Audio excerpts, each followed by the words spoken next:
Hello guys, actually ഇന്നത്തെ ദിവസം ഞങ്ങൾക്കൊരു സ്പെഷ്യൽ ഡേ ആണ് കേട്ടോ. അത് നിങ്ങളായിട്ട് ഷെയർ ചെയ്യാമെന്ന് വിചാരിച്ചു. അതായത് ഇന്ന് പപ്പയുടെ അമ്മയുടെയും 27th വെഡിങ് ആനിവേഴ്സറിയാണ്. വലിയ ആഘോഷങ്ങളൊന്നുമില്ല, ബട്ട് രാവിലെ തന്നെ അവർ ചെറുതായിട്ട് മധുരമൊക്കെ ഷെയർ ചെയ്ത് അവർ പരസ്പരം വിഷൊക്കെ ചെയ്ത് അത് കഴിഞ്ഞിട്ട് ഞങ്ങൾ പള്ളിയിലൊക്കെ പോയി കുർബാനയൊക്കെ കഴിഞ്ഞ് തിരിച്ച് വീട്ടിൽ വന്നിട്ട് ചെറുതായിട്ടൊരു കേക്കൊക്കെ കട്ട് ചെയ്ത് അത് കഴിഞ്ഞിട്ട് ഞങ്ങൾ കുറച്ച് കുക്കിങ്ങും പരിപാടികളൊക്കെ ഉണ്ടായിരുന്നു. ഇന്ന് വീട്ടിൽ വെച്ചൊരു കുടുംബ പ്രാർത്ഥന നടക്കുന്നുണ്ട്. സോ അതിൻ്റെ കുറച്ച് കലാപരിപാടികൾ. ഈ 27 വർഷം എന്ന് പറഞ്ഞു കഴിഞ്ഞാൽ ഭയങ്കര സന്തോഷം, ഭയങ്കര സങ്കടം, അങ്ങനെയൊന്നുമല്ല. ഒരു സാധാ നോർമൽ വീടുകളിലൊക്കെ പോലെ തന്നെ ഒരു റോളർ കോസ്റ്റർ ലൈഫ് ആക്ച്വലി. അതായത് സന്തോഷമുണ്ട്, സങ്കടമുണ്ട്, ബുദ്ധിമുട്ടുകളുണ്ട്, പ്രയാസങ്ങളുണ്ട്, എല്ലാം ഉണ്ട്. ബട്ട് വാട്ട് എവർ എന്ത് വന്നാലും അവർ ഒന്നിച്ച് തന്നെയാണ് നിന്നത്.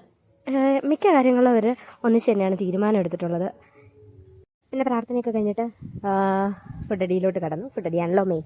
അവരുടെ ആനിവേഴ്സറി ആയതുകൊണ്ട് തന്നെ അവർ സ്പെഷ്യലായിട്ട് പൊറോട്ടയും ചിക്കനും ഒക്കെ വെച്ച് തന്ന് അങ്ങനെ ഒരു ഹാപ്പി സൺഡേ ആയിരുന്നു.